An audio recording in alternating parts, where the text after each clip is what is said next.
ప్రపంచంలో ఏ దేశము కూడా క్రైస్తవులకు వ్యతిరేకంగా నిలబడకూడదు. ఎందుకంటే క్రైస్తవులు దేవుని ప్రజలు. క్రైస్తవులకు వ్యతిరేకంగా నిలబడటం అంటే దేవునికి వ్యతిరేకంగా నిలబడటమే. అలా ప్రజలకు ఏదన్నా జరిగితే దానిని దేవుడు వ్యక్తిగతంగా తీసుకుంటాడు. మన బిడ్డలని ఎవరిని ఏమన్నా అన్నారనుకోండి, మన పిల్లల్ని ఎవరన్నా కొట్టారనుకోండి, ఓనే దెబ్బలు తిన్నది మన పిల్లడే కదా అని మనం అనుకోం.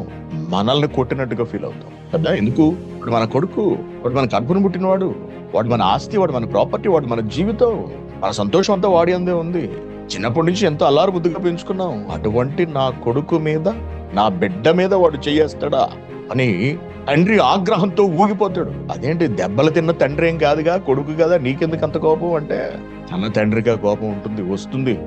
బిడ్డలున్న వాళ్ళకి తెలుస్తుంది ఆ బాధ ఏమిటన్నది, ఆగ్రహం ఎంతన్నది. అలాగే దేవుని పిల్లల మీద ఎవరన్నా కన్నెర్ర చేసినా, దేవుని పిల్లల్ని ఇబ్బంది పెట్టినా, తరాల తర్వాత అయినా సరే దేవుడు శిక్షిస్తాడు.